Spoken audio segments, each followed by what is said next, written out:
宜兰立委建议伫南洋博物馆附近起车头带动观光，不过这博物馆是已经伫头城甲外澳这2站之间啊，这中敢有着需要搁起一个车头，引起讨论。 南洋博物馆外观以东北角烟花的单面山设计，内底还佫为少甲宜兰文史有关的展览，逐年拢吸引不少游客。加四周围的乌石渔港是县内重要的观光景点。立委陈俊武最近提出，要伫南洋博物馆附近设火车站，促进观光发展。能够争取在兰博跟我们这个乌石港站。 这个附近能够再来增设一个车站，希望能够透过这个增加一个车站的方式，来带动那附近的一个周边这个旅游的观光发展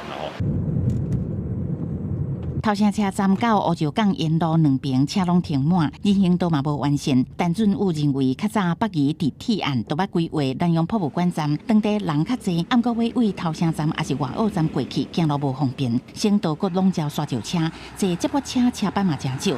设南浦的火车站有伊的需求，可能会有一个火车站会比较好。当然是方便了。怎么说？ 因为马上有些要到观光地区的话，直接在那边下车。哦，那为什么觉得那边设车站不好？太近了。哦，你说对，离头城太近了。对。南洋博物馆伫头城站甲外澳站中央2站，敢若3.6公里。部分民众认为2站离真晚，搁设南浦站恐惊效益无大。相关设站的部分，可能会延伸出一些包括用地取得。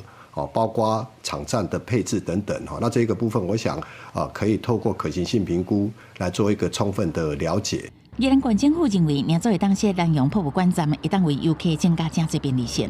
县政府嘛真赞同，不过这个案佫会加用地处理、加场站配置这个问题，这部分要先透过可行性评估做详细了解。记者综合报道。